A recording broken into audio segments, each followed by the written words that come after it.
Hi everyone, I grew up in Mexico and I miss pan dulce. Mexican families know exactly what time to go to the panaderias and pick up and buy that freshly baked bread that smells so good. With a few tips and techniques, you can make it at home even better.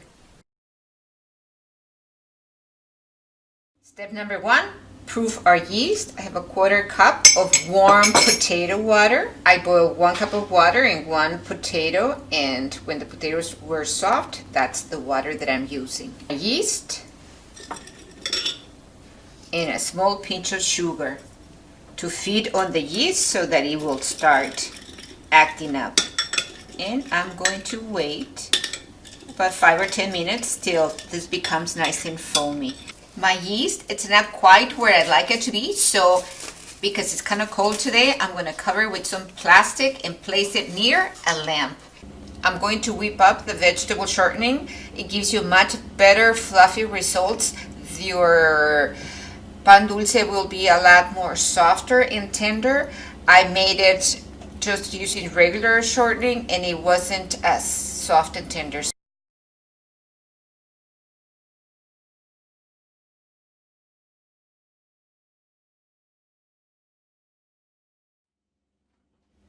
Sugar.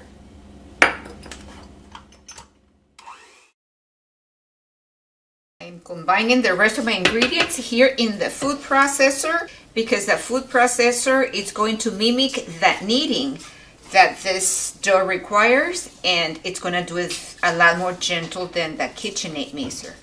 Flour, yeast mixture, 1 egg, salt, cinnamon, 1 generous tablespoon of mashed potatoes, and ground anise.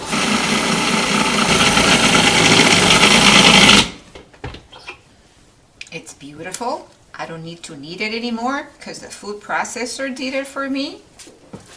Boiled 1 cup of water. Place my dough here, 45 minutes. This mixture is for the inside of the elotes. Butter, flour, 1 egg yolk, cinnamon, some food coloring. I have seen it yellow and recently I saw it pink, so 4 drops.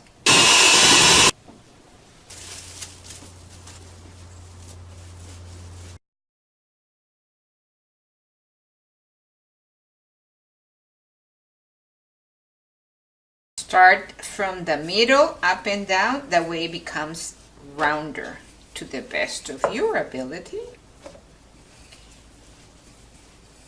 About a 1/4 inch in thickness. Do your design, making sure you don't go all the way over the size of a walnut. And then start rolling. And then the edges.